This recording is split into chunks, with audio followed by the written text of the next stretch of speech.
Hola, buenas tardes. Hoy vamos a dar este tema que es el métodos anticonceptivos. Todos vamos a ver, es un poquito largo, pero la idea es abarcar todas las posibilidades, porque en la farmacia nosotros nos vamos a encontrar con muchos tipos de personas.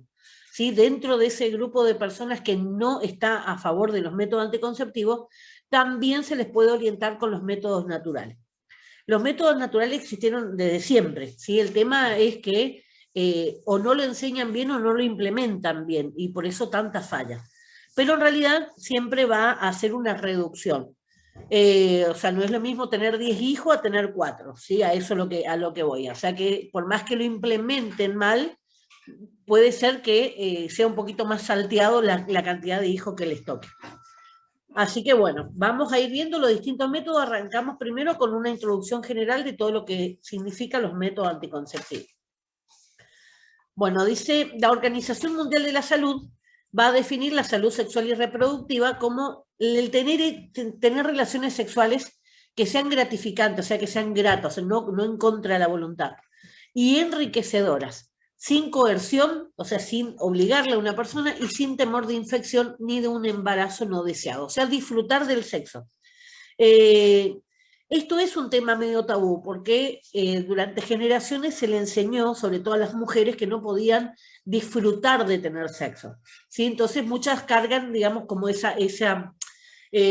peso, digamos, mi mamá, mi abuela, ¿sí? Vienen con toda esa historia, porque siempre se le recayó a la mujer con esa responsabilidad. La mujer está para tener hijos, no para disfrutar, ¿sí? El disfrute es para el hombre. Bueno, a partir de la revolución femenina, empezó, digamos, todo el uso de métodos anticonceptivos justamente para que la mujer también pudiera disfrutar sin llegar al hecho de ser madre. Poder regular justamente esa fertilidad sin riesgo de efectos secundarios desagradables o peligrosos, tener un embarazo y parto seguros y criar hijos saludables. Todo eso significa la salud sexual de una mujer o la salud sexual de una familia, inclusive en este caso. Eh, sobre todo el tema de la pareja, ¿sí? Pero a veces cuando ya la familia está constituida y ya hay hijos, también van a ser un factor de influencia el hecho de tener hijos, ¿sí?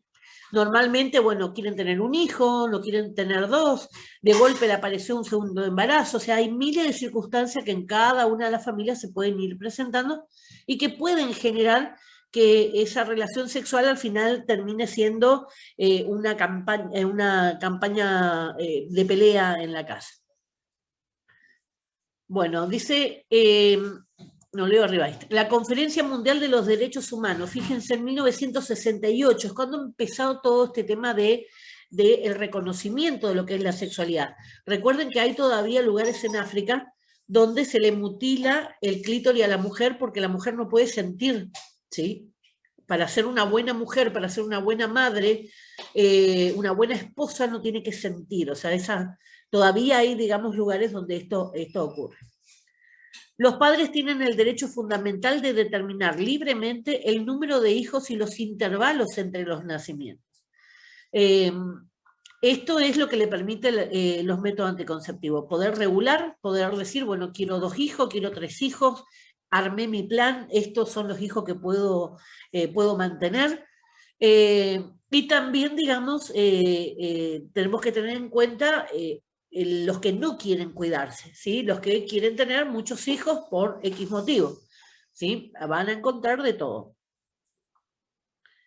La Conferencia Internacional de Población y Desarrollo en 1994, fíjense cómo vamos avanzando en el tiempo, determinó que los derechos reproductivos son los derechos de hombres y mujeres a ser informados y a tener acceso a métodos de planificación familiar de su elección que sean seguros, efectivos, disponibles y accesibles.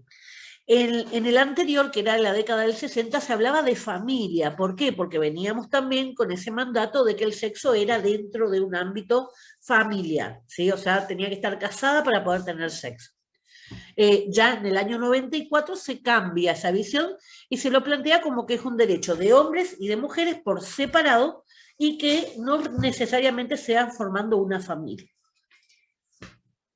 Nuestra Constitución en el año 94 fue la última modificación que se hizo a la Constitución, y en esa modificación se incluyeron varios de los convenios internacionales que se firmaron, y a partir de ahí, digamos, ya es de cumplimiento obligatorio. Todos los convenios que a futuro se firme automáticamente forman parte de nuestra Constitución Nacional.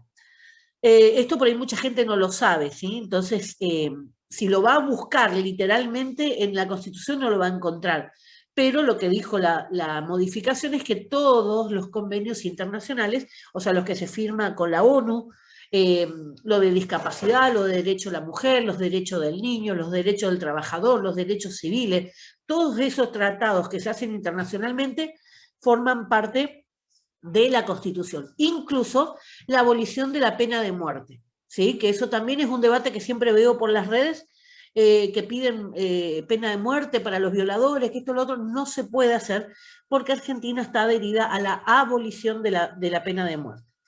Y esa adhesión es irrevocable. O sea, lo que tienen que pensar por ahí es en trabajo forzado, algún otro, pero ahí también entran los derechos que se firmaron con el tema de la esclavitud. O sea que es difícil el tema de los castigos en la Argentina. En la Argentina y en el 80% de los países del mundo. Bueno, ¿qué dice en la Constitución Nacional? Dice que la salud reproductiva como parte de los derechos humanos, y se especifican las razones para pensar que la mejor planificación del número de nacimientos y el recurso a la utilización de métodos eficientes y seguros tiene consecuencia positiva para la salud de las mujeres. Acá ya mirando desde un punto de vista de defensa de los derechos de la mujer. ¿Sí? O sea, que la salud reproductiva sea justamente para el beneficio de la mujer. La ley 25.673, que es creación del Programa Nacional de Salud Sexual y Procreación Responsable. Esta es una ley que salió de un legislador misionero, ¿sí? Mercedes Oviedo se llamaba, no sé si está viva, pero se llamaba así la diputada, la senadora nacional que fue la que presentó este proyecto y que se aprobó y se empezó a implementar. La ley argentina sobre el Programa Nacional de Salud Sexual y Procreación Responsable, promulgada en noviembre del 2002, promueve la creación de un programa de salud pública en el ámbito del Ministerio de Salud. Esto se hizo, es lo que ustedes encuentran en el hospital cuando van a buscar algún método anticonceptivo o van a atenderse, ¿sí? A partir de esta ley fue que se crearon los programas y que se empezó a suministrar en forma gratuita todos los métodos anticonceptivos. Este programa fue el primer paso de un nuevo paradigma de derechos que consistió en la sanción de distintas normas destinadas a garantizar el cumplimiento efectivo de los derechos sexuales, y abajo no leo lo que dice. Pero los derechos sexuales y los derechos reproductivos deben ser, o sea, los derechos de yo disfrutar mi sexualidad y de tener hijos cuando yo quiera y como yo quiera, ¿sí? Eso sería. Siempre este tipo de leyes donde se otorgan estos derechos así, siempre piensa en que la otra persona tiene un juicio razonable, ¿sí? Para ejercer ese derecho. No es que si quiero tener 20 hijos, tengo 20 hijos y que me los mantenga en la calle, tirado en la plaza, ¿sí? Se supone que es una persona razonable que va a pensar qué significa tener una procreación responsable. Bueno, después de una serie de leyes que se fueron dando y que cada vez fueron otorgando mayor posibilidad. Les decía que a partir de esa ley se empezaron a entregar todo lo que sea los anticonceptivos, orales, los inyectables, los profilácticos, se empezaron a entregar en los hospitales. Hoy pueden ir y pueden retirar. En el 2006 se aprueba la anticoncepción quirúrgica, o sea, las ligaduras de trompa y la vasectomía. Hasta ese momento era ilegal. Se hacía, pero digamos en un estricto silencio. Yo me lo hice en el 2004, cuando nació mi último hijo, ya aproveché la cesárea y me hizo la ligadura de trompa, pero yo estaba justificada porque yo tenía las 3 trombosis, en ese momento 2 trombosis, las 2 trombosis, digamos, como antecedente de que era un riesgo, digamos, mis embarazos. Así que, bueno, de todas maneras tuvimos que firmar un montón de documentos donde yo le eximía, le sacaba la responsabilidad al médico, que era una decisión mía. Bueno, a partir del 2006, sin justificación, cualquier mujer, cualquier hombre puede presentarse, sacar un turno en cualquier hospital y va y se hace la ligadura trompa o se hace la vasectomía. En el tema de la mujer es un poquito más complicado, hay que hacer una laparoscópica para poder hacer, le cortan las 2 trompas de falopio, ya, ustedes ya vieron lo que es el esquema de la parte sexual. Y en el caso del hombre es una cirugía en consultorio, simplemente le cortan, luego del epidídimo, el conducto deferente, ahí es donde le cortan. No es que le sacan los testículos siguen estando ahí, lo que pasa es que no salen los espermatozoides de los testículos, ¿sí? Puede haber un poco de dolor, pero nada que no se solucione con un hielo, ¿sí? Con una bolsa de hielo. En el hombre es mucho más fácil, ¿sí? Una cuestión de 20 minutos y se terminó la cirugía. En la mujer un poquito más grande porque hay que hacer una laparoscópica. Bueno, después la ley nacional 25929 de derecho de madres, padres y de las personas recién nacidas durante el proceso de nacimiento o de parto respetado, que reconoce los derechos que asisten a las personas en el parto, en el embarazo, en el parto y en el posparto. O sea que se le dio mayor, no sé si sería derecho, pero digamos más cuidados a la mujer antes y durante y después del parto. ¿Sí? Ahí surgieron todos los temas de violencia obstétrica, se tuvieron todos esos casos en cuenta. Violencia obstétrica se reconoce, digamos, cuando hay un sufrimiento físico o psicológico no justificado durante el parto, ¿sí? O sea que, digamos, el dolor del parto va a ser, ¿sí? Bueno, imposible. Pero otra cosa es que me dejen sufriendo en lugar de hacerme un corte, supónganse, para poder parir más rápido, ¿sí? O que me obliguen a tener por una cesárea cuando el bebé es muy grande y no se puede, en lugar de hacerme una cesárea. Eso es violencia obstétrica. La violencia psicológica, que también denuncian mucho, tiene que ver con el maltrato, ¿sí? Cuando le hablan mal, pero también me pongo a pensar que las mujeres cuando están pariendo muerden, patean, hacen de todo, ¿sí? Así que también a veces habría que ver el contexto en donde ocurrió. Bueno, después la otra ley estableció el Programa Nacional de Educación Sexual Integral, el famoso ESI, que tanto hay problemas por todas las escuelas y con todos los criterios. ¿Cuál era la idea? Que a partir de la educación sexual aplicada a cada edad cronológica, en la escuela se empezara a hablar sobre sexualidad. O sea, no se va a ir a hablar de método anticonceptivo en un jardín. En el jardín, ¿qué se va a hablar? Se va a hablar del respeto por el cuerpo, ¿sí? Nadie me puede tocar, nadie me puede tocar la cola, nadie me puede hacer esto, nadie me puede hacer eso. ¿Para qué? Para prevenir todos los temas de abusos sexuales, para detectar y prevenir los casos de abusos sexuales. Después la inclusión educativa de los estudiantes madres, ¿sí? Hasta ese momento la niña adolescente que se quedara embarazada salía del sistema educativo. A partir de esta ley se las incluyó, se les obliga, incluso pueden llevar los bebés a la escuela, ¿sí? De hecho, en muchos casos secundarios se ven los profesores teniendo a los bebés mientras que dictan clase y otros casos, digamos. Pero se debe a eso, a que se tuvo que sancionar una ley que prohibía que se echara a las chicas que estaban embarazadas.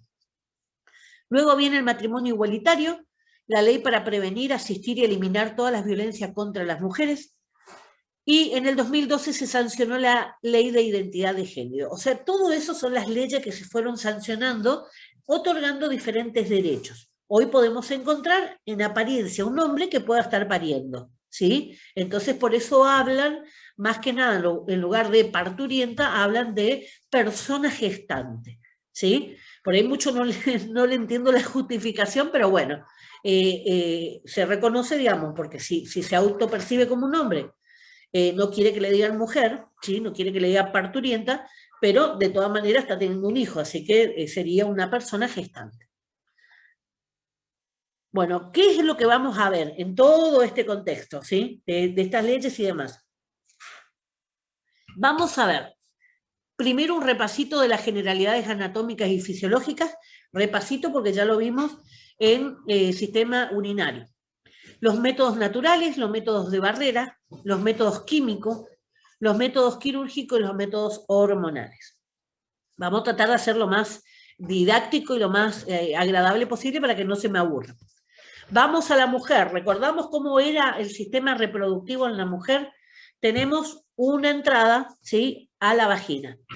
El orificio de entrada a la vagina es el introito. Desde afuera, ¿qué puedo ver? Veo la vulva, ¿se acuerdan? La imagen de la vulva, labios mayores con pelos, labios menores sin pelos, en el interior de esos labios, arriba el clítoris, luego la uretra, la salida de la orina, y luego el introito, que es el orificio de entrada a la vagina. Esa vagina voy a tener en forma perpendicular, en la gran mayoría de los casos, ¿sí? 95% de las mujeres tienen la vagina así, y en perpendicular el útero. O sea, no está así chato como ustedes lo ven en la imagen, ¿sí?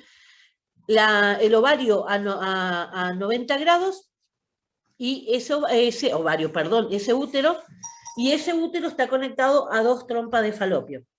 En las cercanías, porque no están pegados, en las cercanías están los ovarios, están sujetos con todos unos ligamentos, como unos elásticos, ¿sí?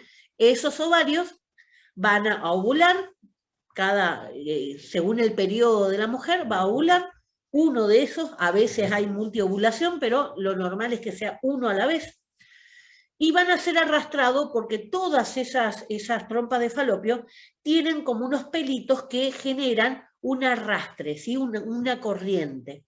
Entonces, el óvulo, una vez que sale del ovario, va a ir arrastrado por esa corriente y se va a encontrar aproximadamente a 1/3 de la trompa con el espermatozoide que fue ingresando a través de la eyaculación del hombre, ¿sí? Una vez que se unen, se empieza a formar el cigoto. Ese cigoto, al cabo de 5 o 7 días después, va a llegar al útero y se va a implantar. ¿Qué es implantar? Tocar alguna parte de la pared del útero, ¿sí? No, puede ser en cualquier lado, donde toque. Donde va a implantarse, va a empezar ¿sí?, el cigoto, a fabricar la placenta.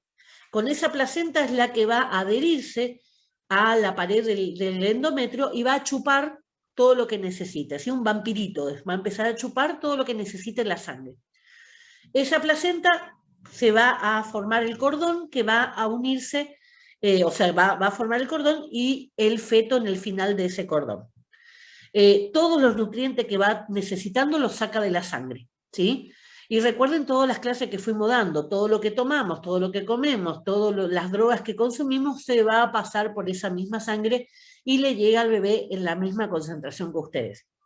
O sea, piensen un cigarrillo en ustedes, 50 kilos, 60 kilos, y piensen esa misma concentración de nicotina en un bebé de 1,5 kilos, ¿sí? Para decirle un tamaño de mediana gestación. El daño es muy superior. Esto es el circuito normal, ¿sí? El circuito normal que ustedes van a ver en cualquier embarazo. Esto es lo que le decía de afuera, lo que se ve de la vulva. Recuerden, esos son los procesos, digamos, que ya lo habíamos visto, todos los elementos que ya habíamos visto. En el tema de la anatomía masculina ya lo vimos también. Recuerden que está separado el urinario del reproductor, pero en el caso de los hombres comparten la última parte de la uretra, ¿sí? Acá lo importante es para que ustedes recuerden, la imagen es justamente para después ver dónde van los métodos quirúrgicos. A ver un poquitito que no me va. Vamos a la fisiología femenina, ¿sí? ¿Cómo funciona el ciclo? Esto normalmente se enseña en las escuelas, ¿sí?, en la secundaria, pero muchas veces se van olvidando con el tiempo. Bueno, este ciclo femenino va a tener 2 fases, ¿sí? Va a tener una fase de crecimiento, por eso se llama folicular, crece, y otra va a ser de una fase en decrecimiento, después de la ovulación. Vamos a ver. Esta fase folicular o estrogénica es antes de la ovulación. Acá lo que tenemos circulando las mujeres son estrógenos, ¿sí? Estrógenos en mucha cantidad. Durante este periodo, el útero se va a ir cargando, ¿sí? Empezó el primer día es con la menstruación. Va a estar 3, 4 días de sangrado y luego va a empezar con este periodo estrogénico que va a durar más o menos, y eso es lo que va a variar con los métodos anticonceptivos, va a llegar aproximadamente a, teniendo en cuenta 28 días del periodo, a la fecha 14. Todas estas hormonas estrogénicas, el estrógeno lo que va a hacer es estimular al ovario. ¿Qué pasa en el ovario? Van a empezarse a madurar muchos óvulos. En algún momento uno de los óvulos dice yo tomo la delantera y yo ovulo, ¿sí? Por eso a veces con la multiestimulación aparecen varios óvulos que pueden madurar a la vez y aparecen varios mellicitos. Eh, También esto es lo que se estimula cuando alguien quiere quedar embarazada y no puede.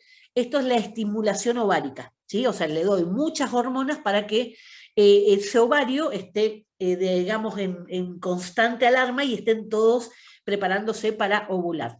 La ovulación sería como un grano que madura, para que ustedes tengan una idea.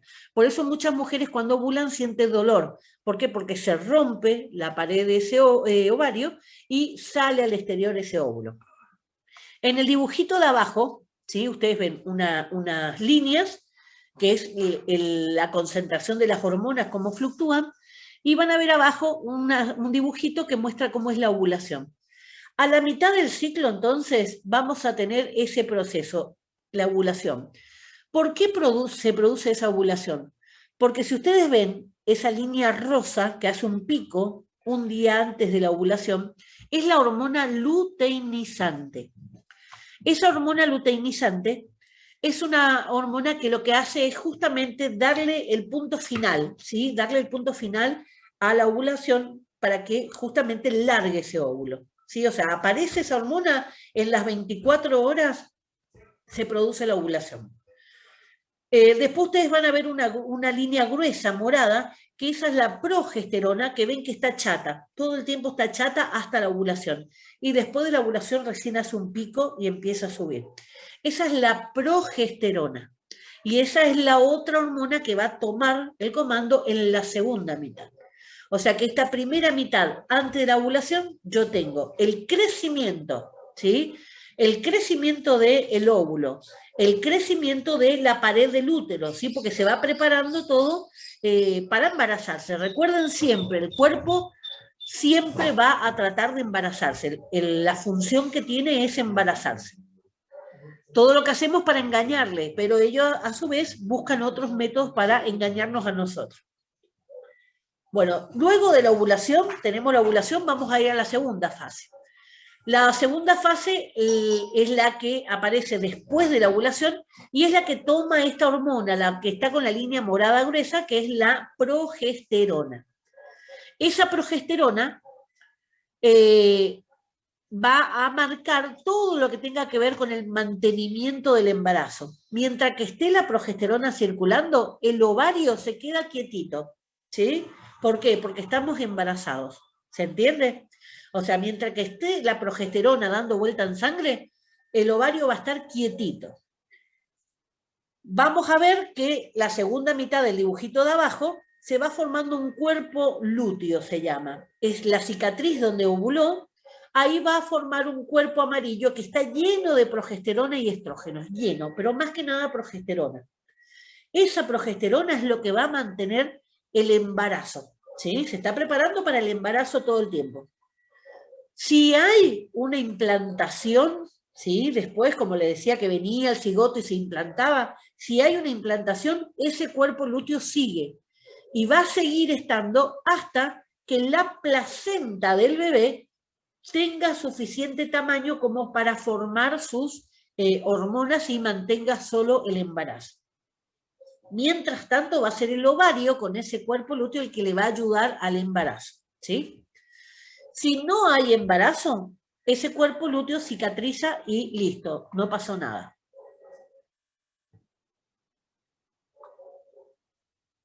En este mismo proceso, ¿sí? En el endometrio, porque ahí le estaba mostrando las hormonas y el ovario. En el útero, en ese momento, ustedes van a encontrar, también en el proceso en el medio de la ovulación, ¿sí? El dibujito de abajo, ustedes lo pueden ver. El ciclo empieza con el primer día de sangrado, por eso ven el primer dibujito que está saliendo sangre, ¿sí? Ese rosadito simula la sangre, está saliendo la sangre. Y después el periodo seco, que es donde el endometrio, la pared del útero, empieza a crecer, se empieza a preparar. Dice, luego de la menstruación, la capa funcional comienza a crecer, la capa funcional del útero. Luego de la ovulación comienza a aumentar el volumen para recibir al óvulo fecundado. O sea que fíjense el tamaño, cómo se va engrosando. Después que ovuló, empieza a agrandarse ese tejido porque empieza a juntar sangre y sangre porque va a estar embarazado. Así que me preparo porque viene un bebé. Eso es psicología del útero. Si no hay embarazo, nuevamente empieza el ciclo y está el sangrado, ¿sí? Pero siempre el cuerpo se va a ir preparando para un posible embarazo. Esto ocurre todas las veces. Todo lo que sea la teoría nos habla de 28 días, ¿sí? Entre un ciclo y el otro. Pero hay mujeres que tienen los periodos de 30 días, hay mujeres que tienen periodo de 35, de 40. El tema es ver cuál es mi periodo. ¿Sí? Yo nunca tuve normal. Siempre para tener normal tenía que usar anticonceptivo. De lo contrario, siempre era 40 días, 50 días, siempre fue un desastre. Así que yo con los métodos naturales no puedo porque es verdaderamente de terror. Bueno, ahora vamos a ver, entendiendo. ¿Me entendieron hasta ahí? ¿Se entiende bien todo lo que es el ciclo y demás? Porque ahora los métodos van a justamente interferir con ese equilibrio. Bueno, ¿cómo vamos a prevenir ese embarazo? Bueno, la utilización de un método anticonceptivo por parte de la pareja, ¿sí? En estos son dos. No puede ser responsabilidad de uno. Siempre tiene que ser una decisión compartida. El famoso no quiero usar profiláctico porque no siento, hoy tiene que quedar un costadito, ¿sí? Esa justificación, porque la cantidad de enfermedades de transmisión sexual que hay, si tengo que poner en la balanza, bueno, un bebé es una buena noticia, ¿sí? O sea, no tanto por el método anticonceptivo, sino por todo lo que vimos en la clase pasada de las enfermedades de transmisión sexual justamente. Bueno, la decisión entonces en el momento de la elección no es imponible a la pareja, ¿sí? O sea, no es un médico el que va a imponer cuál es el método que quieren usar. No se le puede obligar a una pareja evangélica a que use un método anticonceptivo hormonal porque no lo van a poder usar, porque va en contra de sus creencias.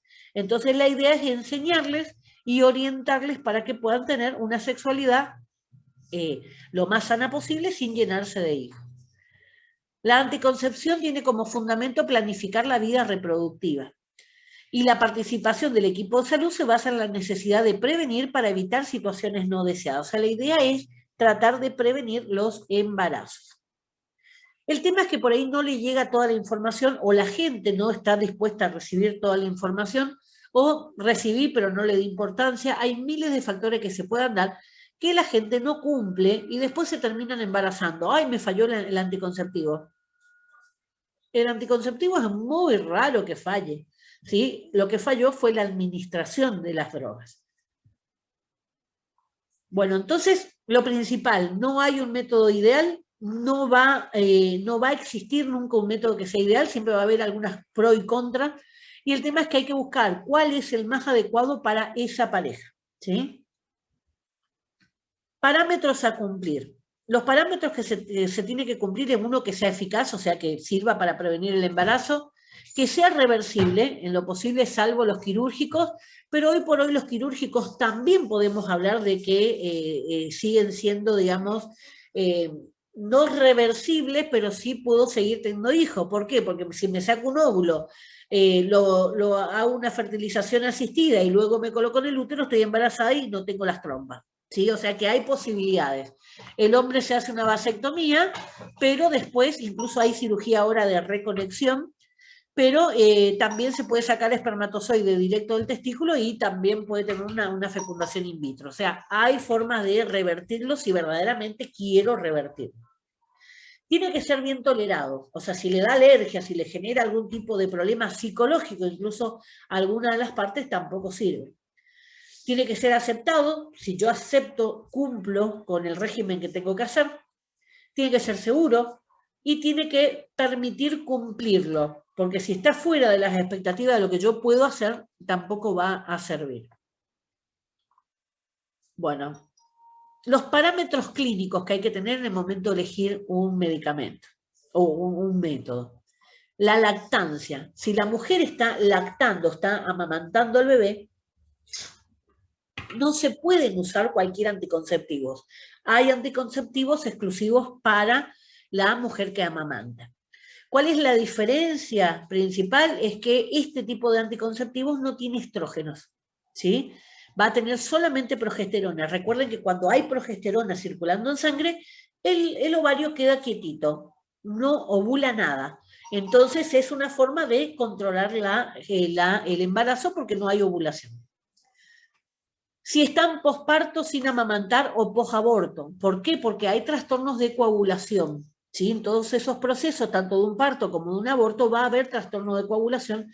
Entonces, muchas veces en estos casos, por más que no amamante, que le pasa todo al bebé, por más que no amamante, lo que va a resultar peligroso es la combinación de estrógenos con esas patologías. La edad, ¿sí? Hay distintos métodos anticonceptivos y distintas pastillas anticonceptivas dependiendo de la edad de la mujer que quiere usarla. Si son fumadoras, el hecho de tomar anticonceptivo y de fumar van de la mano para hacer complicaciones para lo que sea trastorno de coagulación. O sea, el hecho de trombosis, el hecho de la aparición de varices es otro factor a tener en cuenta. Si son hipertensas, ¿sí? También un cuidado especial. Va a haber determinados métodos que se va a seguir. Si tienen alguna enfermedad cardiovascular, si tienen diabetes o si tienen directamente los trastornos tromboembólicos, o sea, que formen coágulos como yo, por ejemplo. ¿Sí? ¿Se acuerdan que yo soy, que formo coágulos? Soy trombofílica.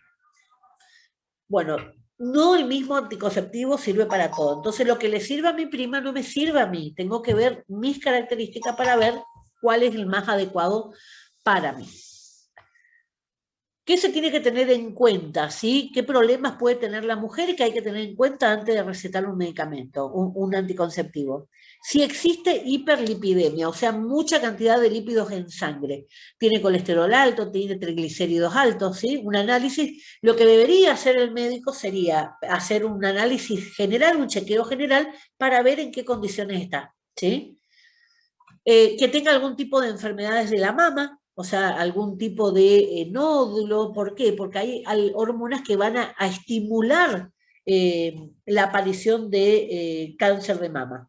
¿Sí? Entonces, primero tengo que evacuar la posibilidad que haya algún tipo de tumor en crecimiento. O sea, una mamografía vendría fantástico. Problemas hepáticos, recuerden, todo pasaba por el hígado, citocromo P450, ¿se acuerdan? Entonces, si tengo problemas hepáticos, estos anticonceptivos también van a interferir con otra medicación que tome. ¿Sí? ¿Se acuerdan todo lo que tenía que ver con las interacciones? Los que pasaban por el citocromo P450. Si hay infecciones de transmisión sexual, ahora imagínense, tiene gonorrea, ¿sí? La mujer, le coloco un DIU. El DIU puede lastimar lo que son las paredes, aprovecha la gonorrea y genera un problema peor, digamos, puede obliterar, tapar, o las clamidias pueden tapar las trompas de falopio, por ejemplo. ¿Sí? Si tiene HIV o alto riesgo de contraerlo. Siempre en esos casos los métodos barreras van a ser lo más importante, ¿sí? Yo puedo cuidarme con anticonceptivos hormonales, pero si tengo riesgo de contagiarme HIV porque mi pareja tiene HIV, aunque yo no lo tenga, el riesgo va a ser mayor. Interacciones con medicamentos por el citocromo P450 y el tema si hay algún caso de cáncer de ovario o de endometrio. Esto sobre todo el tema si hay antecedentes familiares, ¿sí? Buscar, porque si hay antecedentes familiares hay una determinada predisposición, no quiere decir que va a tener cáncer, pero hay predisposición, por lo tanto hay que reducir los factores, ¿sí? Eso es lo que significa. Vamos a los métodos naturales. El método de abstinencia periódica, o sea, por determinados tiempos no tengo sexo, eso es abstinencia periódica. Tenemos 4 métodos. El Billings, el método Gino-Naus, la temperatura basal y el cinto térmico. Estos son los típicos métodos que utilizan las personas que por cuestiones religiosas no pueden usar otro tipo de método. Y los métodos no aconsejables, ahora les explico cada uno. Los métodos no aconsejables es el MELA, que es el método de la lactancia materna, y el coitus interruptus, o sea, terminar afuera, ¿sí? El famoso terminar afuera. Vamos a ver ahora.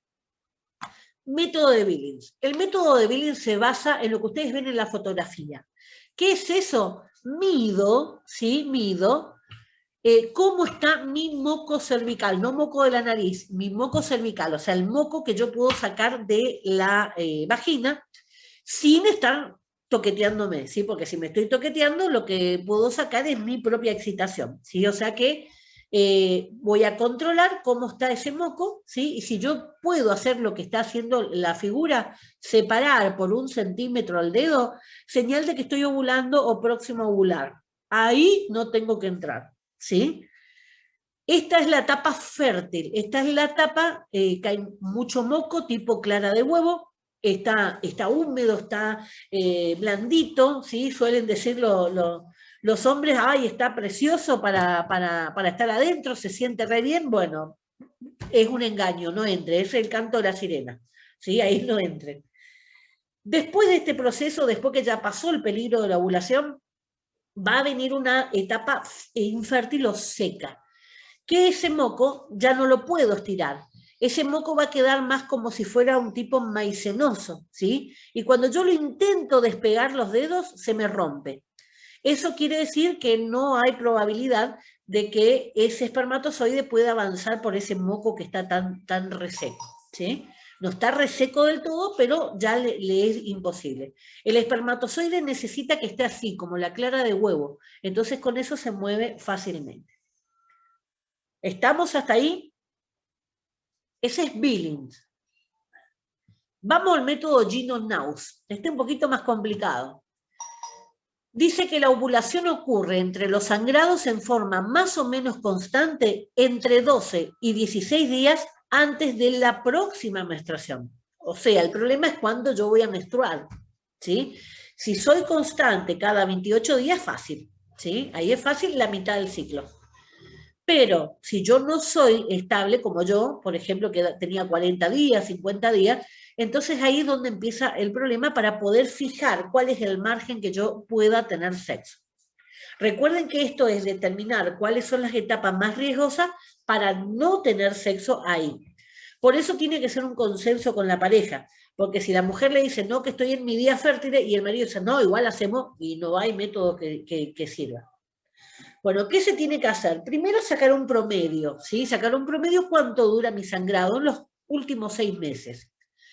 A partir de ahí, al más corto, le voy a restar 19. Al más largo le voy a restar 10. Supónganse que mi más corto fue 30 días.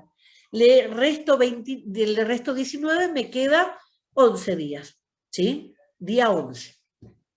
El más largo, supónganse que el más largo fue 40 días. Le resto 10, 30. Entonces, lo que yo tengo que hacer es justamente entre ese día 11 y ese día 30 no tener sexo. ¿Se entiende?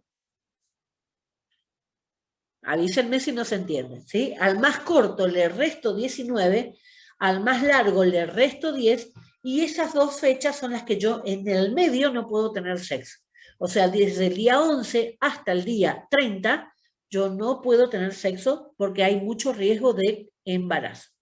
Ahora, este método, supónganse que el hombre trabaja camionero y viene una vez cada 15 días. Cuando viene quiere tener sexo, ¿sí? Entonces, este tipo de métodos no sirve, ¿sí? Para esos casos. ¿Cuándo va a poder tener sexo? Por ejemplo, va a poder tener...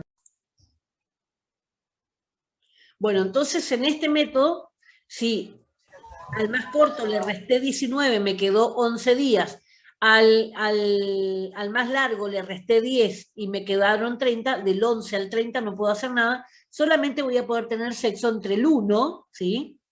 Perdón, después del 30 hasta el día 10, ¿sí? El día 31 del ciclo y el inicio, o sea, el final del ciclo y el inicio del otro. Pero ahí recuerden que también está el sangrado menstrual, ¿sí? O sea que esto requiere mucha disciplina en el caso de los hombres para no tener sexo justamente en esta época. Vamos con el otro método, el método de la temperatura basal. ¿Qué es esto? Temperatura basal, de base. ¿Cómo está mi organismo? Durante la ovulación, la progesterona aumenta la temperatura basal aproximadamente medio grado. Tomar la temperatura diariamente antes de levantarse, no tener relaciones desde que subió la temperatura hasta 3 días después de que la temperatura vuelva a la normalidad. ¿En qué se basa esto? En que la hormona luteinizante, cuando hace ese pico un día antes de la ovulación, justamente ahí es donde eleva la temperatura a medio grado. Esta toma de temperatura se hace en la vagina, ¿sí? El termómetro se coloca en la vagina antes de hacer cualquier tipo de movimiento. O sea, me despierto, agarro el termómetro, pum, me coloco y veo qué temperatura tiene. No sirve si me levanto, me voy al baño, me lavo los dientes, porque ya estoy en movimiento y eso aumenta la temperatura del cuerpo. Ahora, piensen que si se gripan, si pasa algo que le sube la temperatura, también le van a tomar como que están ovulando. O sea que es un tema que complica. Tiene que ser alguien muy estable como para que pueda ver, digamos, el que se note, digamos, este aumento de la temperatura. Y después, digamos, una vez que subió, tengo que esperar a que baje, que va a ser todo el tiempo que va a estar ovulando, y a partir de ahí esperar 3 días después por seguridad. Este es más difícil todavía que lo puedan hacer correctamente. ¿Y cuál es el sintotérmico? El sintotérmico es una combinación de todos los otros, los 3 métodos que vimos, el Billing, el Ogino-Naus, el térmico, o bien otros cambios personales posibles de detectar. Hay algunas mujeres, por ejemplo, que le van a decir, cuando estoy ovulando tengo un sputing, un pequeño sangrado. Cuando estoy ovulando me duelen los pechos. Cuando estoy ovulando me duele la cabeza. Empiezan a sacar conclusiones de qué ocurre, digamos, en esa mitad del ciclo.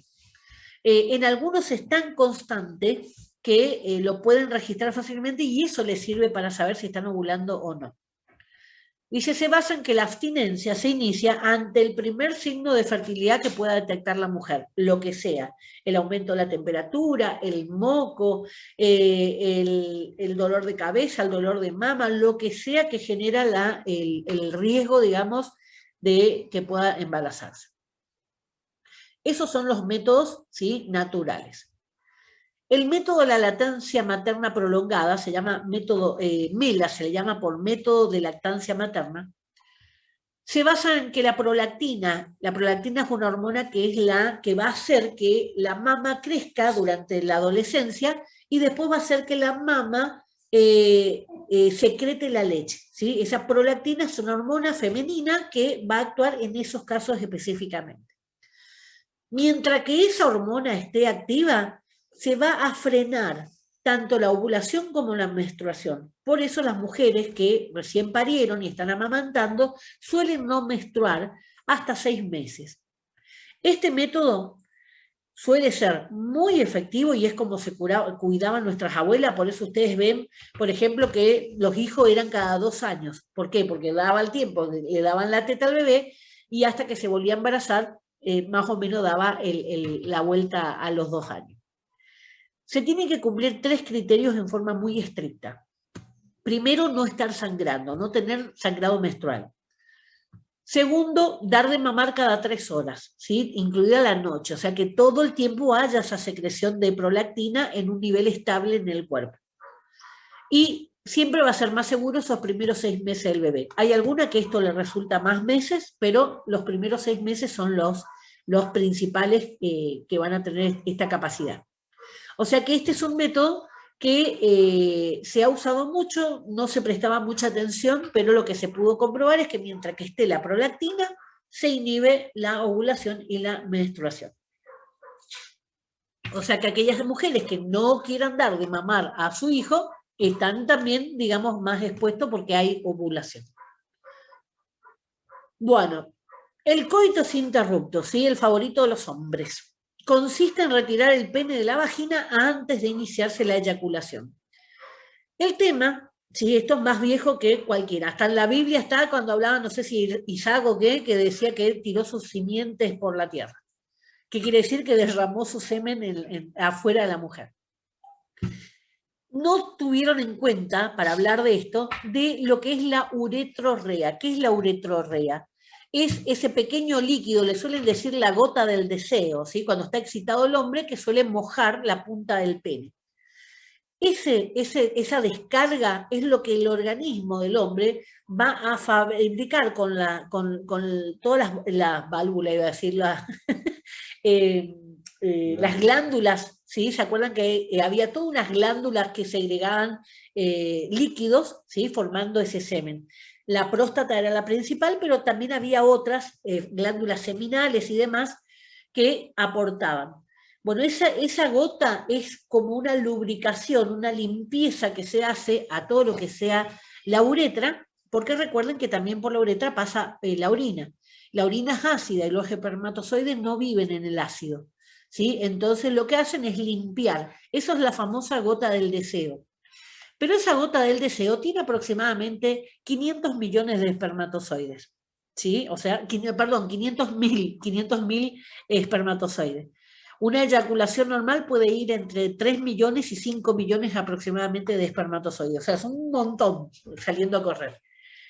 Pero esta gota también lo tiene. Entonces, muchas veces cuando están en los jueguitos, no me pongo, por eso siempre es importante ponerse profiláctico desde el primer momento. Porque estos jueguitos, te pongo un ratito, saco, que esto, aquello, eso también, esa gota del deseo puede generar un embarazo. Así que ahí el dibujito está muy simpático, ¿sí? Ven que están los dos cositos blancos tirados en el piso. La desventaja es poco eficaz. ¿Por qué? Porque la gente no cumple, ¿sí? Con eso de retirar el pene a tiempo. Tiene trastornos emocionales, sobre todo para la mujer, ¿sí? Porque nunca termina. El hombre puede ser que termine, pero es generalmente traumático porque hay mucha tensión y ansiedad en el proceso, ¿sí? Siempre hay un curso que yo daba para unos estudiantes universitarios eran. Entonces le decía, el hombre está pensando todo el tiempo, no tengo que terminar, no tengo que terminar, no tengo que terminar. Y la mujer le está diciendo, no vaya a terminar, no vaya a terminar, no vaya a terminar. Entonces no se cumple, digamos, ese proceso de disfrutar del sexo, como decía, que era el objetivo de la reproducción sexual saludable. O sea que esto, por más que se ha usado durante muchos años, ahí hay muchos hijos de coitos interruptos. Vamos hasta ahora, ahí terminamos con los métodos naturales. ¿Hay algo que les quede duda? Avísenme cualquier cosa si quieren que le aclare algo. Vamos a los métodos de barrera y a los DIU. En los métodos de barrera vamos a tener los preservativos masculinos y femeninos, el diafragma, que se utilizaba mucho, en la época de mi mamá se usaba mucho, hoy está pasado de moda, pero hoy se incorporó, por ejemplo, los anillos, que tienen bastantes similitudes con el tema del diafragma, y ahora les voy a mostrar cómo. Los dispositivos intrauterinos, que son los DIU, y los sistemas intrauterinos, que son los SIU. ¿Sí? Hay diferencia entre uno y el otro. Vamos a los preservativos masculinos. Es una funda de látex que cubre el pene en erección y retiene el semen eyaculado. Esa sería la definición de un profiláctico.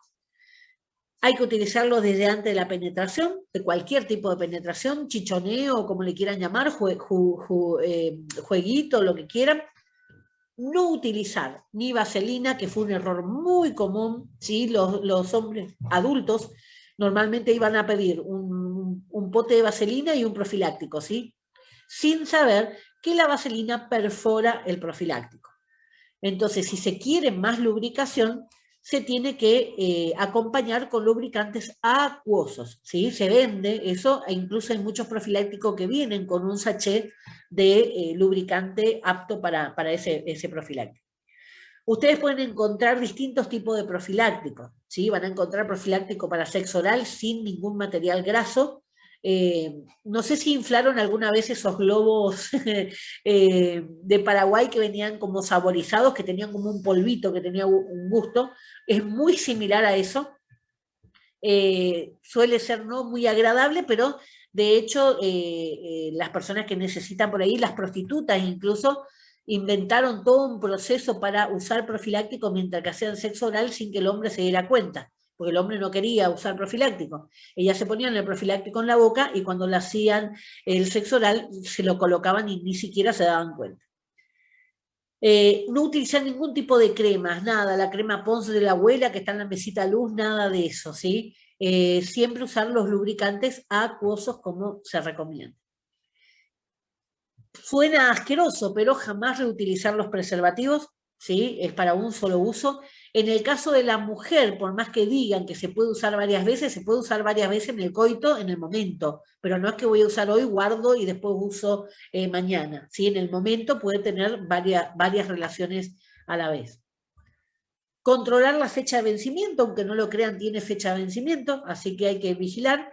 No se guardan ni en el calor, ni en el sol, ni en la humedad excesiva, porque todo eso puede hacer que ese látex sufra. Si ustedes guardan globos, supónganse, en algún lugar, van a ver que después se pegotean los globos. Bueno, pasa lo mismo con el profiláctico.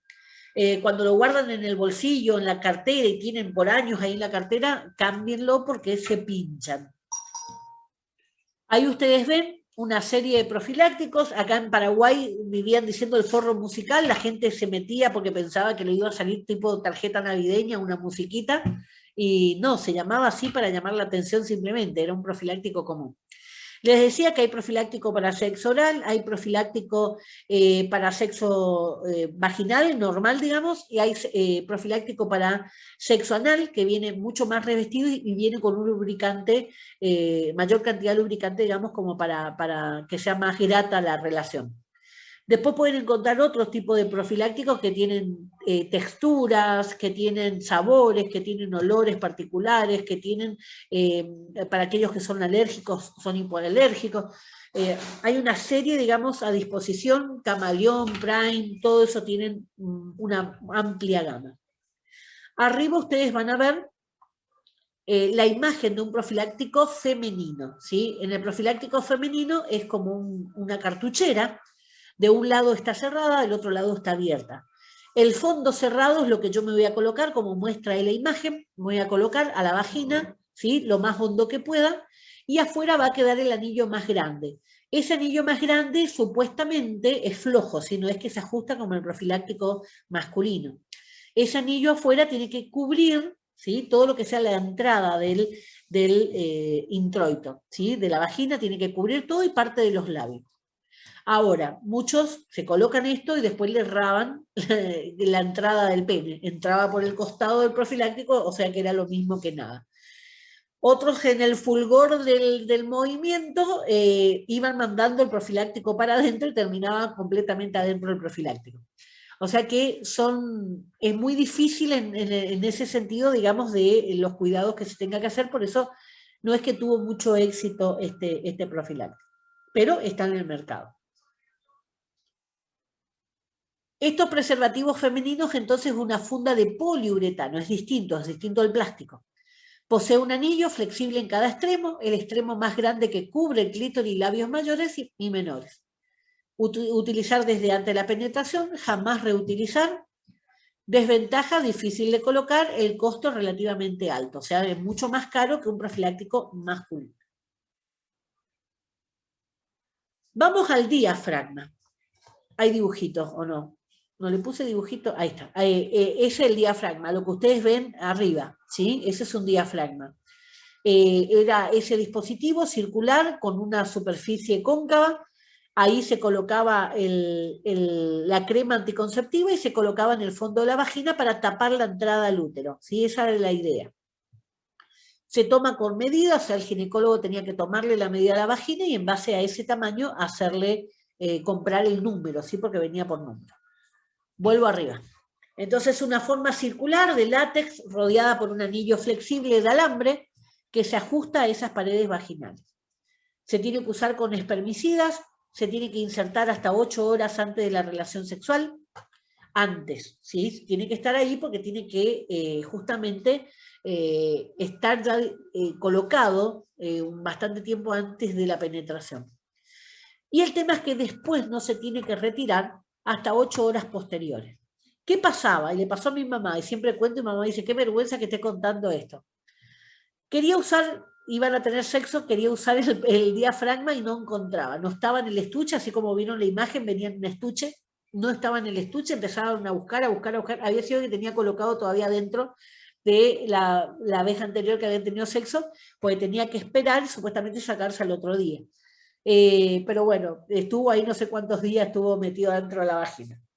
Así que bueno, podía pasar, podía ocurrir, pero era un método que era muy utilizado, le estoy hablando 40 años, 50, no, yo tengo 50, 60 años atrás. Bueno, ¿por qué cambiarlos cada 2 años? Se cambiaban cada 2 años porque la vagina va cambiando de tamaño. También después de parir cambia el tamaño, así que también había que cambiarlos en esos casos. Vamos a los dispositivos. Y acá justo le pedí a mi marido, le mandaron unas muestras de dispositivos y le pedí que me preste para mostrarles a ustedes. Bueno, vamos a ver un poquito esto. En este caso les voy, los ejemplos que les figura ahí son el caso de Bayer, ¿sí? Tenemos, dice, existen 2 tipos con metales y esto los DIU y los SIU. Con metales o con hormonas. Cuando hablamos de metales es un DIU, es un dispositivo intrauterino. Cuando tiene hormonas es un SIU, sistema intrauterino, ¿sí? Esa es la diferencia. ¿Qué va a hacer el metal? El metal irrita, ¿sí? Y lo que llegue ahí va a hacer que salga, ¿sí? Irrita las paredes. En cambio, la hormona se va alargando la hormona y es lo mismo que si yo tomo todos los días el anticonceptivo, ¿sí? Se va liberando la hormona, se absorbe por las paredes del útero y va a generar que no haya ovulación. Son formas distintas, ¿sí? Mecanismos de acción distintos. ¿Cuál es el mecanismo de acción que tiene? El espesamiento del moco cervical que impide el ascenso de los espermatozoides. O sea, me va a cambiar el billing, ¿se acuerdan? La clara de huevo me la va a pasar a maicenoso. ¿Para qué? Para que los espermatozoides no puedan subir. La atrofia del endometrio creando medio hostil para los espermatozoides. Irrita a todo lo que es el endometrio, entonces ni los espermatozoides pueden sobrevivir ahí, y supónganse que hubiera una unión de óvulo-espermatozoide, cuando llega el cigoto ahí tampoco se puede implantar. Ahí abajo ustedes ven distintos modelos de DIU. El dibujito está ahí y esto es justamente lo que les quería mostrar.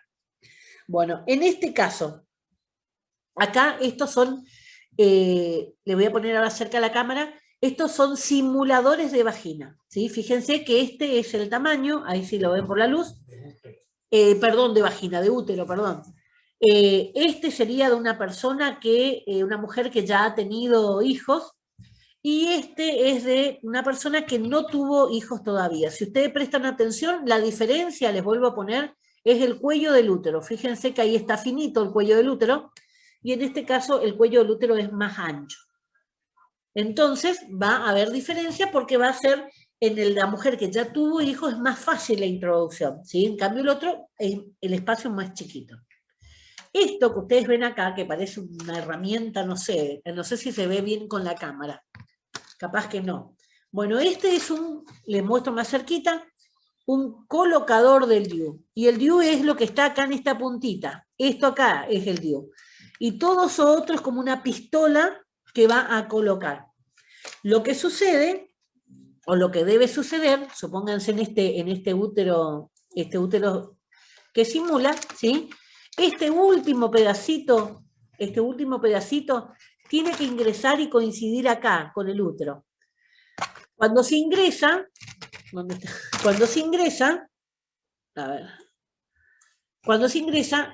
ven que acá tiene como una T, esos bracitos están cerraditos, están adentro. Entonces se coloca como una tipo sonda, se coloca hasta el fondo del útero, y ahí recién se despliega, se abre. Entonces ahí recién va a quedar, como está la imagen en la proyección ahí, abierto, ¿sí? Y queda como trabadito adentro, ¿sí? Es una T, queda como trabadito en el tamaño del útero. Este es el tamaño real del útero, ¿sí? Para que ustedes se lo imaginen. Este es el tamaño real, ¿sí? Si lo comparan con la mano, fíjense, lo alejo, está. Recuerden que tiene 5 centímetros de ancho, 7 de largo, es muy chiquitito, ¿sí? Así que ahí es donde tienen que colocar justamente estos dispositivos. Una vez que se colocó, que se desplegó las manitos, ¿sí? Se saca la sonda esta, y este hilo que va a quedar es lo que después cortan, como para que después el ginecólogo, en el caso que quiera sacarse, a través de ese hilo recupera el producto. O sea, entonces fíjense la diferencia va a ser, les vuelvo a mostrar, esta es una que no parió y esta es una que sí parió, la diferencia está en el cuello del útero. Recuerden que el cuello del útero se abre únicamente cuando va a salir la menstruación o cuando va a salir el bebé. Son los dos únicos momentos en que el cuello del útero se abre, ¿sí? Entonces, muchas veces el ginecólogo le va a citar cuando están indispuestas, ¿sí? Entonces ya aprovecha que está abierto y le coloca el DIU. Otros ginecólogos le van a citar en otro momento y lo que hacen es dilatar el cuello del útero para poder colocar el dispositivo. Bueno, estos dispositivos, no este, que este es el último que salió, este es el último, pero de este tipo de DIU hay en el hospital también en forma gratuita. Bueno, ¿estamos hasta ahí? ¿Se entendió esto? Los escucho si tienen problemas, ¿sí? Sé que es mucha información. Las sustancias químicas que se utilizan, los métodos químicos. Las sustancias químicas que se utilizan dañan la membrana celular del espermatozoide, inmovilizándolo y luego destruyéndolo. No sé si prestaron atención, salvo la diferencia, ¿sí? O sea, tengan en cuenta la diferencia, pero para que ustedes se lo puedan imaginar.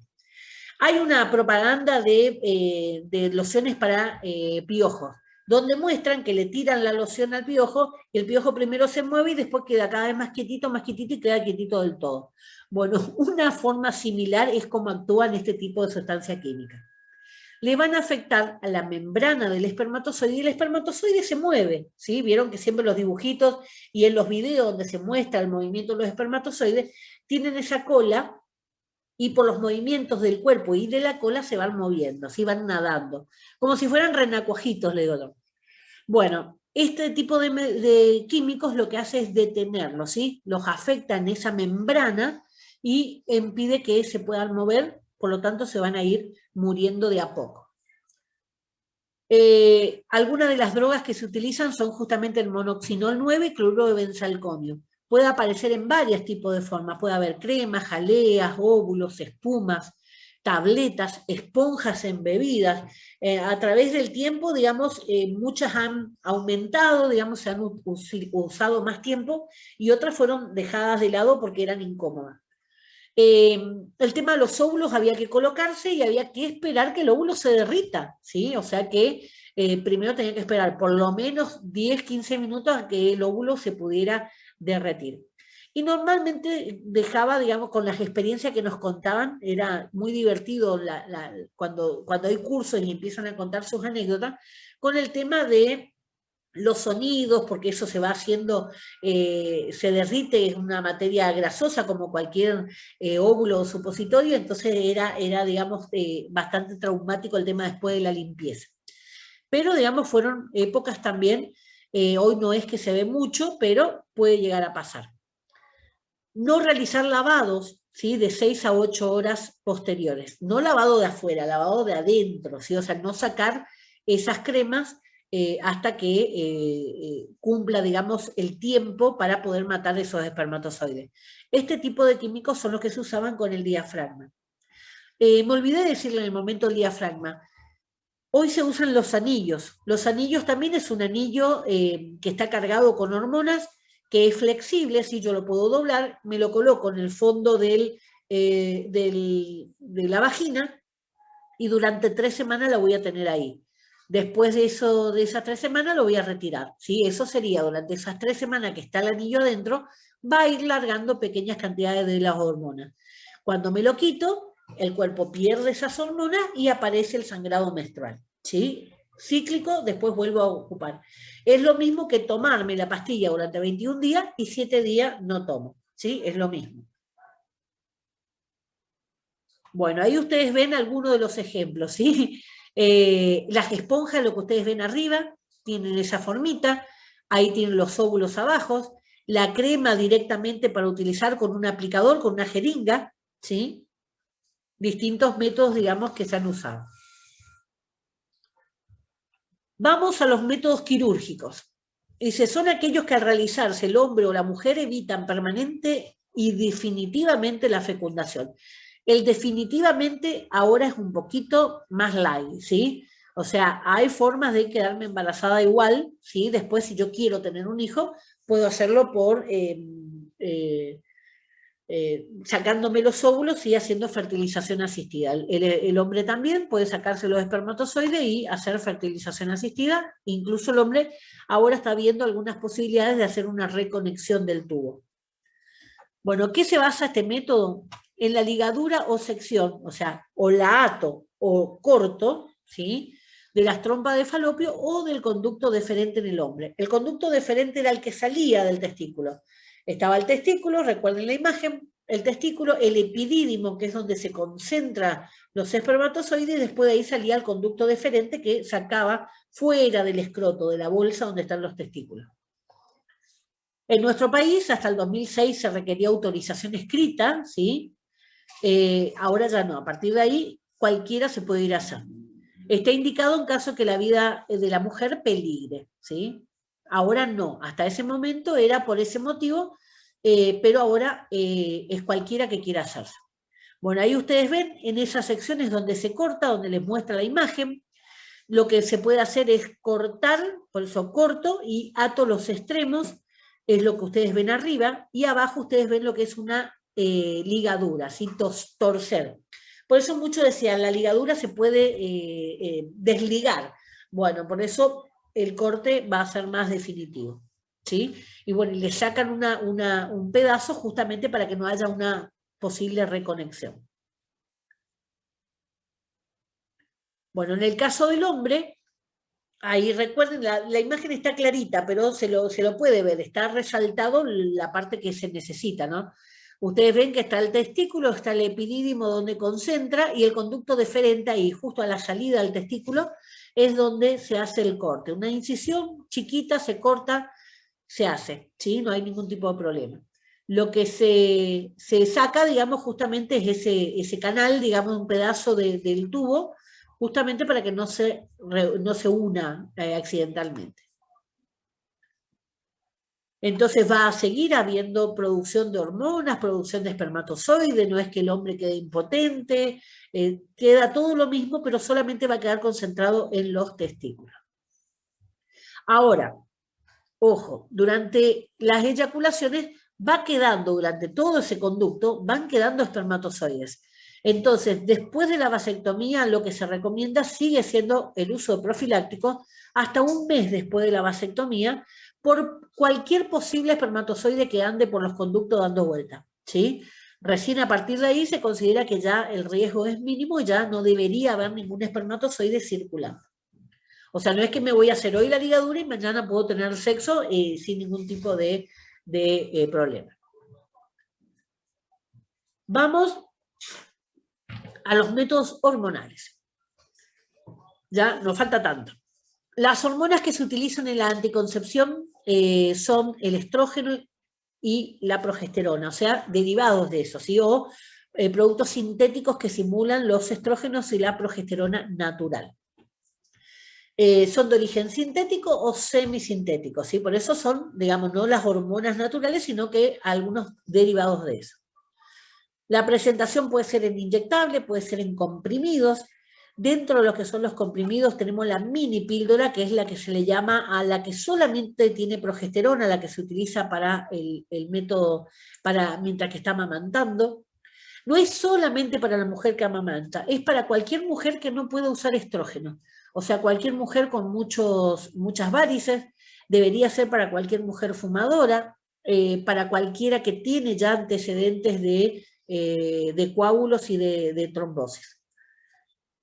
Está la poscoito, ¿sí? La del día después. Esta pastilla del día después se suministra en forma gratuita también en los hospitales y es parte del protocolo de cualquier caso de violación. O sea que cuando hay una violación y se denuncia, se le van a dar dos procesos que tienen que ver con la prevención. Una va a ser la prevención del embarazo, que es la pastilla poscoito, y la otra es la prevención de contagio de HIV. Durante un mes se le va a dar antirretrovirales para que justamente cualquier posibilidad de contagio se pueda reducir al mínimo. Eso, digamos, parte de lo que es el protocolo normal de un caso de violación, ¿sí? Entonces, siempre cuando hablan, bueno, me embaracé por una violación, bueno, no hubo denuncia, porque si hubo denuncia no hay embarazo, ¿sí? O sea, es imposible. Si denuncié, me violaron hoy, denuncié, por más que denuncié mañana o denuncie pasado, está dentro del tiempo para el efecto de la pastilla postcoito. Bueno, las mensuales, que es la que voy a tomar por mes, y están los combinados, que son las que van a tener distintas concentraciones de estrógeno y progesterona y van a simular más parecidamente al ciclo femenino. Vamos a los inyectables. Bueno, tenemos de primera generación y de segunda generación. En estos inyectables, vamos a la de primera generación. El estrógeno tiene una acción prolongada, el estrógeno, ¿sí? Recuerden, el estrógeno era la primera parte, la primera mitad del ciclo. Y un progestágeno de acción corta. Este siempre se va a aplicar entre el 7º y el 10º día del ciclo. O sea, me indispuse hoy, a los 7 días empiezo a usar, ¿sí? Me aplico una vez. A partir de esa aplicación, entre el 7º y el 10º día, a partir de esa aplicación, va a ser tipo calendario, todos los meses la misma fecha, ¿sí? Es siempre tipo calendario. Cuando hablamos de los mensuales de segunda generación, el estrógeno es de acción corta y un progestágeno de acción más prolongada. Ustedes recuerden que a medida que se va avanzando en todo lo que tenga que ver con método anticonceptivo, se va tratando de reducir las dosis de estrógeno y de aumentar la de progestágenos que tienen menos efectos dañinos para el organismo, ¿sí? Entonces siempre se va a tratar de reducir la parte tóxica, digamos. Bueno, esta, como tiene menor cantidad de estrógeno, ya se aplica desde el primer día del ciclo. O sea, me indispuse, me aplico. A partir de ahí, siempre calendario. Vamos a las orales. Vamos a las mini píldoras.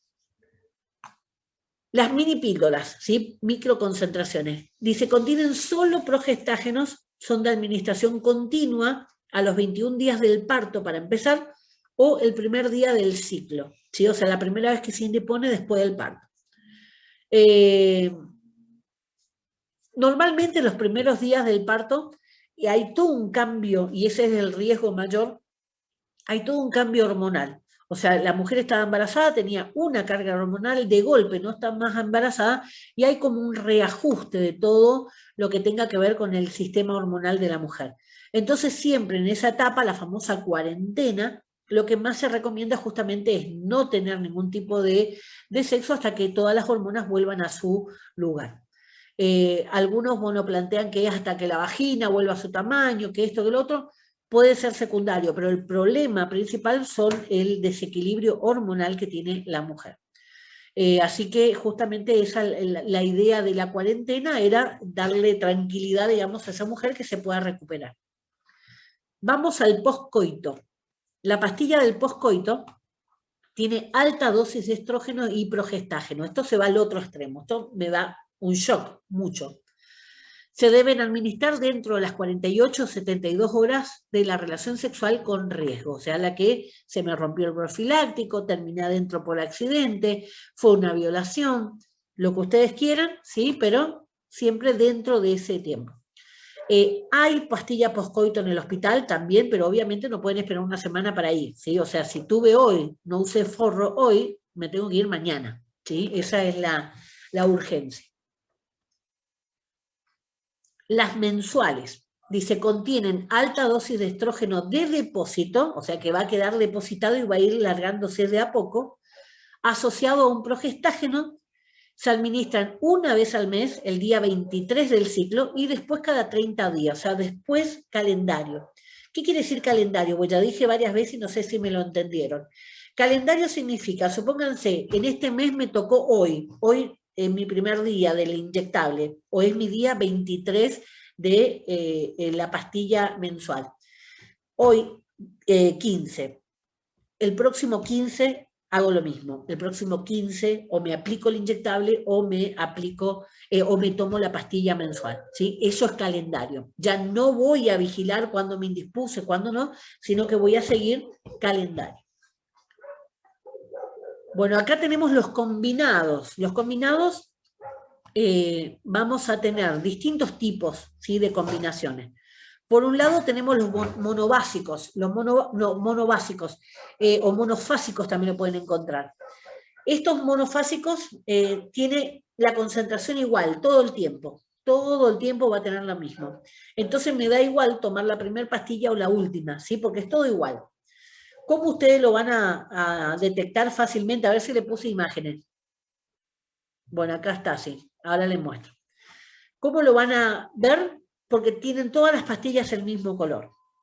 En el caso de los trifásicos va a haber 3 combinaciones distintas. Entonces las pastillas van a tener 3 colores distintos.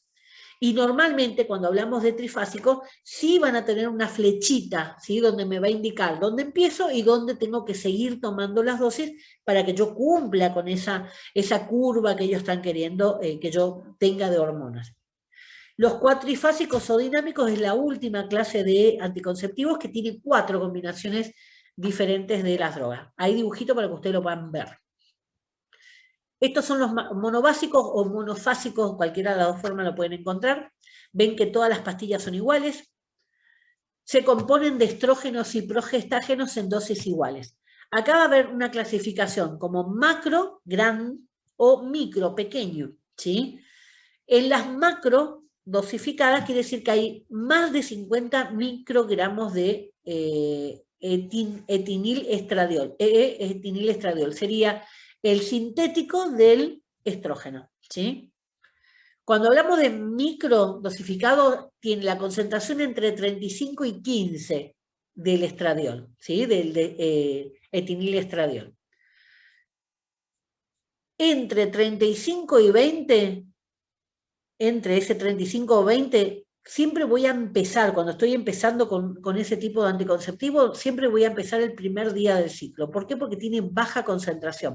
Entonces me lo tengo que empezar a tomar desde el primer día para asegurarme que tenga ese control de la hormona. Cuando estamos hablando de la concentración de 15, también se empieza el primer día, pero van a ser 28 días continuos. ¿Qué quiere decir eso? En el primero era 21 y 7. ¿Qué quiere decir eso? 21 días tomo pastillas, 7 días dejo de tomar, ¿sí? Porque se terminó mi cajita. Ahora, en los otros, en los de 15, ustedes van a encontrar 28 pastillas. ¿Y eso para qué es? Como es tan bajita la concentración, se toma todos los días, inclusive los días que no voy a tomar, voy a seguir tomando el placebo, ¿sí? ¿Para qué? Para crear conducta de todos los días tengo que tomar la pastilla, ¿sí? Esa es la idea de los 28. Crear conducta. En los trifásicos, fíjense los colores, van a ver que hay 3 colores de los comprimidos. Se componen de estrógenos y progestágenos, pero en 3 combinaciones distintas. El estrógeno es más o menos constante y el progestágeno va aumentando en forma progresiva. O sea, a medida que voy llegando a la segunda mitad del ciclo, va a ir aumentando el estrógeno. En estos casos, la toma se inicia el 5.º día, ¿sí? No el primero, sino el 5.º día, y a partir de ahí siempre va a ser en ese circuito 21-7, ¿sí? Independientemente del sangrado, ¿sí? Ese es otro de los problemas que siempre aparecen. Siempre voy a cumplir 21 días tomo las pastillas, 7 descanso, 21 días tomo, ¿sí? Siempre va a ser lo mismo. Bueno, en el tema de los cuatrifásicos, ustedes pueden ver ahí la imagen, no está muy clarita, pero hay 4 colores distintos. Entonces es fácil de detectarlo por los colores, ustedes simplemente con ver ya saben qué tipo de anticonceptivo es. Se componen de estrógeno y progestágeno en 4 combinaciones diferentes. Primero empieza con un estrógeno alto y va disminuyendo. Está presente en las 4 fases. Esa es la diferencia con el otro, ¿sí? Que el otro aumentaba el progestágeno y el otro disminuía. El progestágeno comienza en la segunda y termina en la tercera con una dosis mayor. O sea, lo que va a tratar de hacer es simular más el ciclo menstrual de la mujer, ¿sí? Esa es la idea.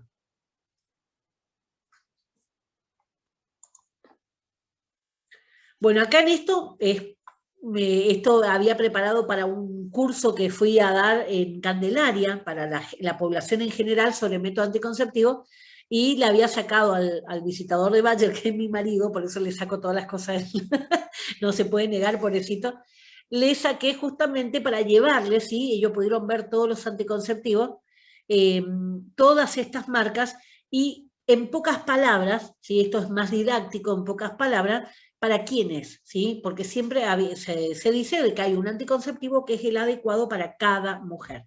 ¿Sí? Entonces tomé estos son las marcas de Bayer, ¿sí? Y la idea es para que ustedes vean cómo hay distintas opciones. El jazz, por ejemplo, para las que tienen dolor premenstrual y acné. El jazmín, para los que son gorditas. El jazz metafolín, para los que quieren ser mamás pronto. Por eso el metafolín es ácido fólico. El ácido fólico se tendría que empezar a tomar antes de embarazarme. ¿Sí? Normalmente los médicos le dan, cuando está embarazada, le dan ácido fólico a la embarazada para asegurarse que el bebé forme bien su tubo neural, dicen, ¿viste? Pero el tema es que el tubo neural se cierra a los 45 días. O sea, yo tengo que tomar antes. Normalmente, cuando una mujer se entera que está embarazada, cuando tiene 2 meses de embarazo, ¿sí? Ya cerró el tubo.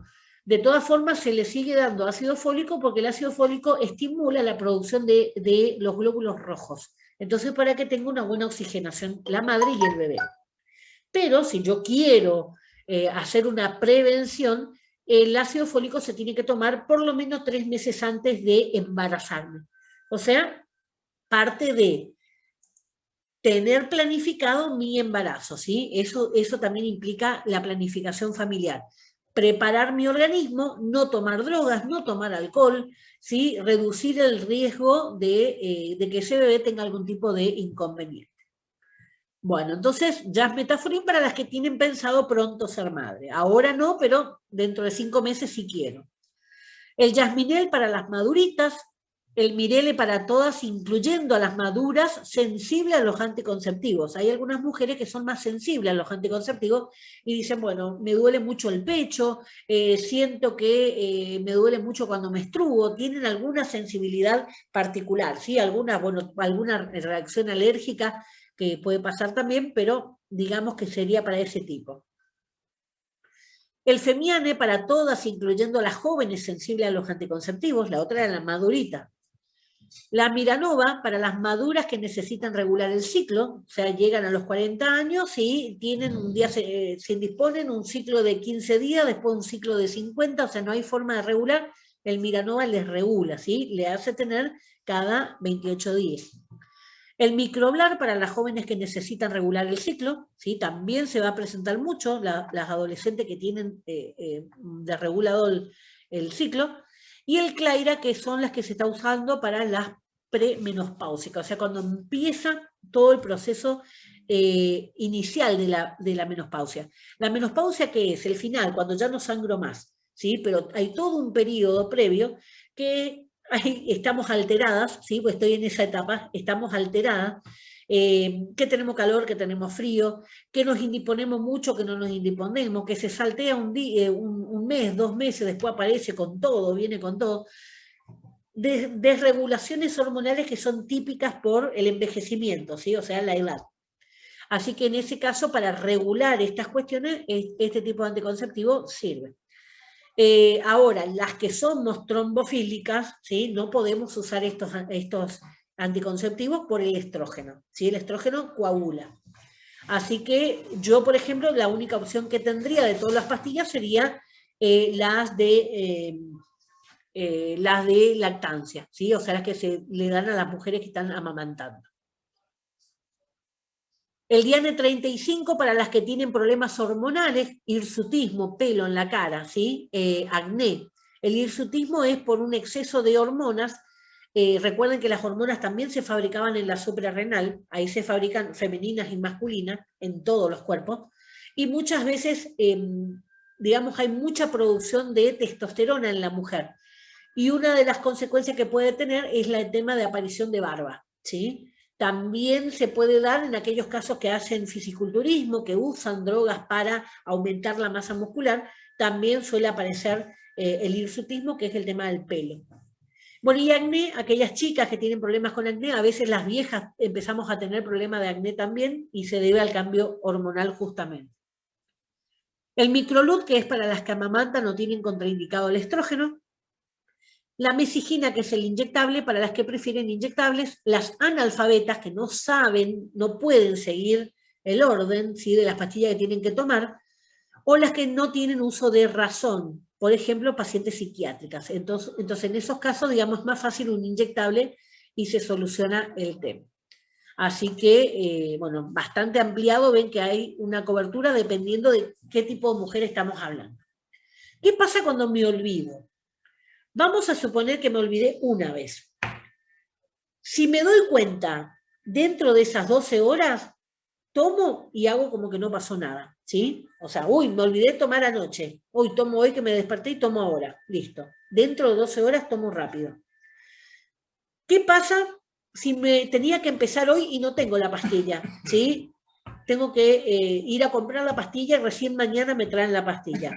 Retraso en el inicio, ¿sí? Iniciar cuanto antes pueda, y voy a proteger con profiláctico o no teniendo sexo durante esos 8 o 10 días hasta que la carga hormonal en el cuerpo es suficiente. ¿Qué pasa después de 12 horas? Si me olvidé más de 12 horas, no tomé la pastilla de ayer y ya llegué a otra toma. Tomo y continúo, ¿sí? Pero voy a proteger, ¿sí? Igualmente con profiláctico o no teniendo sexo durante esos 8 o 10 días. ¿Qué pasa cuando me olvido 2 pastillas? Ahí aumenta el riesgo. En las primeras 2 semanas, ¿sí?, o sea, antes de la mitad del ciclo que está la ovulación, voy a suspender la toma y voy a reiniciar al 8º día. O sea, voy a sangrar nuevamente y ahí voy a iniciar y proteger 14 días. Cuando es en la 3ª semana, o sea, después que supuestamente ovule, puedo suspender y reiniciar, no necesito proteger. Ahora, otra cosa ahí, las interacciones. Hay muchas interacciones que van a afectar la concentración y la efectividad de los anticonceptivos, y una de esas son los antibióticos, ¿sí? Así que ojo con las interacciones de los medicamentos. ¿Cómo cambiar de preparados? Pasar de un preparado a otro con menor dosis de estrógeno. Cuando yo estoy tomando uno de 50 miligramos, supónganse, y me pasan a uno de 35 miligramos, tengo que iniciar a continuación, o sea, no descanso, tomo a continuación, ¿sí? Sigo.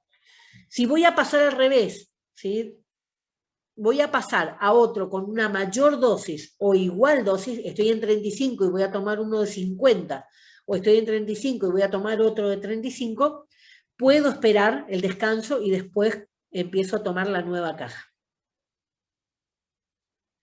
Lo importante que se tiene que tener en cuenta, ¿sí? Tenemos que consultar con un ginecólogo de confianza. Recuerden que el ginecólogo no solamente los va a tratar para un método anticonceptivo, los va a tratar también por cualquier enfermedad de transmisión sexual que tengan, ¿sí? Entonces tiene que haber confianza. Si usted no confía en el ginecólogo, no le van a contar la mitad de las cosas. Debemos ser responsables en el método que elijamos y en el número de hijos que decidimos tener. ¿Sí? La elección del método, si ustedes eligen, supónganse, el método de tomar pastillas, es bueno, ver la forma en que yo me acuerdo de tomar pastillas. O me pongo una alarma en el celular, ¿sí?, que estamos con el celular todo el día, o veo la forma, pero siempre tiene que ser algo metódico y siempre tiene que ser más o menos a la misma hora. ¿Sí? Eso es lo importante, el cumplimiento de las horas. Puedo tener la mesita de luz y me tomo cada vez que me voy a acostar. Bueno, fantástico. Lo puedo hacer así, ¿sí? Me fui a una fiesta, no tomé antes de la fiesta, tomo cuando vuelvo, ¿sí? Está dentro de esas 12 horas que no hay problema. Debemos realizar controles periódicos y ante cualquier duda no debemos... otro punto. Controles periódicos tiene que ver el papá Nicolau, tiene que ver la colposcopía para ver cualquier daño que pueda haber en la zona o la aparición de alguna enfermedad de transmisión sexual y cualquier duda que pueda aparecer. ¿Qué quiere decir? Empiezo a tomar la pastilla y me salió una erupción. Empiezo a tomar la pastilla y mis pechos se quedaron turgentes, duros, quiere decir, ¿sí? Me presentó hasta pérdida de leche, por ejemplo, ¿sí? Son casos que pueden llegar a ocurrir. Y sobre todo no debemos automedicarnos. Ustedes van a ver que hay mucha medicación con la pastilla post-coito. tomaron como que la pastilla postcoito es un método anticonceptivo normal, ¿sí? Entonces, bueno, como tienen sexo los fines de semana, toman todos los lunes, toman la postcoito. La postcoito es como mucho 2 veces al año, no en forma seguida, o sea, 1 cada 6 meses. Eso es como mucho. ¿Por qué? Por el alto contenido de hormonas que tiene. Y recuerden que las hormonas quedan depositadas en el cuerpo. Entonces el nivel tóxico que se va llegando es muy alto. Solamente como máximo 2 veces al año. Como no quieren tomar todos los días la pastilla anticonceptiva, entonces prefieren tomar los domingos, ¿sí? Porque el sábado tuvieron sexo. Entonces busquen otro método que sea más adecuado a esa necesidad. Si solamente van a tener sexo los sábados o los domingos, bueno, usen profiláctico, usen otra manera de cuidarse y no este tipo de pastillas. Bueno, esto le termino con esta frase que dice, pero es que amigos míos, la vida ha dado muchas vueltas. En mi adolescencia, a los 12 o 13 años, hablábamos en voz baja de cómo se hacen los niños. Hoy, a la misma edad, los adolescentes hablan en voz alta de cómo no se hace. O sea, esto es lo que permite todo lo que sea la educación sexual, ¿sí? Educación sexual es darle las herramientas para que no pierdan su juventud, no pierdan la adolescencia, a raíz de la aparición de un embarazo no deseado y alguna consecuencia. El aborto siempre tiene sus consecuencias psicológicas o físicas, en muchos de los casos es lo que ustedes pueden notar en todo lo que tenga que ver con la publicidad de la ley del aborto. Muchas mujeres mueren, pero muchas mujeres mueren también operadas, digamos, en un hospital o en un consultorio completo, ¿sí? O sea, no pasa por la clandestinidad. Muchas mujeres que hagan un aborto van a morir de todas maneras. El tema es no llegar al aborto. ¿Y cómo se llega a no necesitar el aborto? Justamente haciendo esto que está totalmente permitido. Esto que tienen ustedes disponible en los hospitales los 365 días del año. Lo único que tienen que hacer es sacar un turno para la vasectomía o para la ligadura de trompa, ir a hacer cola para retirar el anticonceptivo. Creo que no es tanto, teniendo en cuenta, digamos, que están evitando un montón de complicaciones más. Y otra de las cuestiones, recuerden lo que le dije en la clase pasada, lo que aumentó muchísimo son las enfermedades de transmisión sexual, y es por la falta de uso de profiláctico en nuevas relaciones. Si ustedes ya están hace tiempo con su pareja, las conocen, saben que están sanos los dos, se hicieron test, fantástico, ¿sí? Pero cuando tienen una nueva relación sexual, usen profiláctico, sobre todo cuando no son estables las relaciones, ¿sí? La libertad es que ustedes puedan acostarse con quien ustedes quieran. El tema es que no es salir y quedarse loco y acostarse con el primero que cruza, ¿sí? Eso no es libertad, eso es ser tonto, ¿sí? O sea, usen bien los métodos. En nuestra época esto no era así libre, teníamos que estar todos tomando anticonceptivos en forma escondida. Así que aprovechen ahora la posibilidad que tienen de hacerlo abiertamente y de charlarlo. Háblenlo con los jóvenes, ¿sí? Sobre todo los chicos, 14, 15 años, no preguntan, creen que saben todo porque alguien les dijo en Facebook, se creen cualquier cosa y son los que más necesitan la orientación, ¿sí? Recuerden que a partir de los 15 años es el grupo que mayor contagio de enfermedad de transmisión sexual tienen. Obviamente, también el tema del embarazo. Acá en Misiones lidera los embarazos menores de 14 años y los embarazos mayores de 50. O sea que hay muchos años de sexualidad en la mujer misionera. Estos embarazos menores de 14 años, aparte de considerarlos violaciones, ¿sí? La ley los considera como violaciones, muchos son por abuso sexual, pero muchos son por irresponsabilidad. Tienen noviecitos, ¿sí? Ellas tienen 13 años, tienen un novio de 18, ¿sí? Y eso no sale en las estadísticas y los toman como violaciones. No son violaciones, son relaciones sexuales. No sería muy propio que un chico de 18 tenga sexo con una de 13, pero ocurre, ¿sí? Por eso no hay denuncias.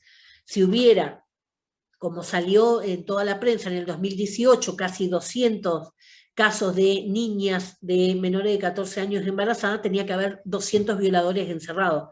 y no los había. ¿Por qué? Porque no eran todos casos de violación, eran casos de tener sexo sin cuidado. Así que si tenemos que hablar a qué edad, empezar a hablar con anticonceptivo, y no sé, tenemos que conocer a nuestros hijos, tenemos que conocer a nuestros hermanos, ¿sí? Si veo que mi hermana tiene un noviecito de 18 y tengo que sentarme a hablar con mi hermana con el noviecito de 18, ¿sí? Porque obviamente que van a tener sexo. Entonces eso de pensar, no, mi hija va a llegar virgen al matrimonio, no, no es así. Así que cuanto más me quiero tapar la realidad, y bueno, más cosas me van a ocurrir. Así que la idea es darle las herramientas para que estos jovencitos disfruten su juventud, disfruten del sexo, disfruten y se cuiden, ¿sí? Eso sobre todo. Así que bueno, esto es todo el tema. No sé si les quedó alguna duda, sé que le hablé mucho, ¿sí? Pero el tema de los métodos anticonceptivos es un tema que es interesante porque ustedes lo van a ver mucho en la farmacia, pero más a mí me interesa que ustedes lo puedan incorporar, algo de esto, en la vida de ustedes, ¿sí? Que se cuiden, que se fijen cuál es el método que ustedes están utilizando, que disfruten, ustedes son todos jovencitos, disfruten la sexualidad, como dice la Organización Mundial de la Salud, que sea agradable, que sea placentero, ¿sí? Esa es la idea de la educación sexual. Bueno, si no tienen preguntas, entonces quedamos así. Nos vemos, ya la próxima clase sería el taller, ¿sí? Ahí sí presencial hacemos. Los que puedan ir, ¿sí? Si no, los que no pueden ir, bueno, seguimos por Zoom.